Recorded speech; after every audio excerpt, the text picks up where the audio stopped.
দল মত নির্বিশেষে আমরা সবাই তো সাইদি সাহেবকে ভালোবাসি। আচ্ছা বলেন তো দেখি, সাইদি সাহেবকে আসলে রাজাকার, আসলে কি ধর্ষক? মিথ্যা মামলা দিয়ে, মিথ্যা তহমত দিয়ে যুগ শ্রেষ্ঠ একজন তাফসীর কারক মুফাসসিরকে জালিমেরা যেইভাবে অত্যাচার করেছে, শুধু তাই নয়, 13টি বছর জেল খেটেছে, 50টি বছর কোরআনের দাওয়াত দিয়েছে, 13টি বছর জেল খেটেছে, শুধু তাই নয়, পরিশেষে বাতিলের ইনজেকশনের কারণে বিষ পুষের মাধ্যমে এই জমিন থেকে শাহাদাতের পেয়ালা পান করে আল্লাহর জান্নাতে চলে গেছে, এতে কোনো সন্দেহ নাই। কথা বলেন ঠিক কিনা?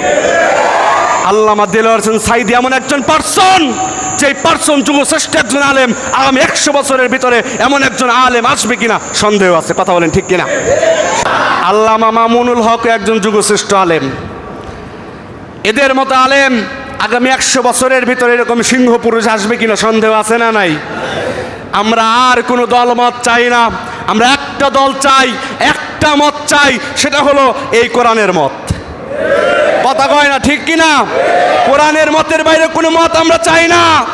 এতে যদি নিজের জীবনটা ময়দানে দিতে হয়, শাহাদাতের মউত যদি পান করতে হয়, শাহাদাতের পেয়ালা যদি ময়দানে থেকে আবারও যদি আমাদের পান করতে হয়, সাঈদী সাহেবের মতো যদি, কাদের মোল্লা, মতিউর রহমান নিজামী, গোলাম আজমের মতো যদি ফাঁসির কাস্টে ঝুলতে হয়, আমরা রাজি, কিন্তু জীবন দেব বাতিলের কাছে, এক বিন্দু মাথা নত করবো না। বলেন ঠিক কিনা?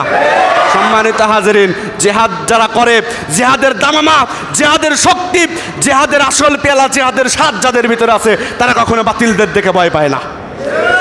আমার ভাইরা, আবু উবাইদা পরিশেষে জিহাদ যখন সমাপ্ত হল, আবু উবাইদার ডাক দিয়ে বলতেছেন, আমি জাফর বিন আবু তালেবের একটা হাত, একটা পা, এক কল্লা, সমস্ত কিছু এক জায়গায় করে আমি চুমু খাইছি। সুবহানাল্লাহ কন।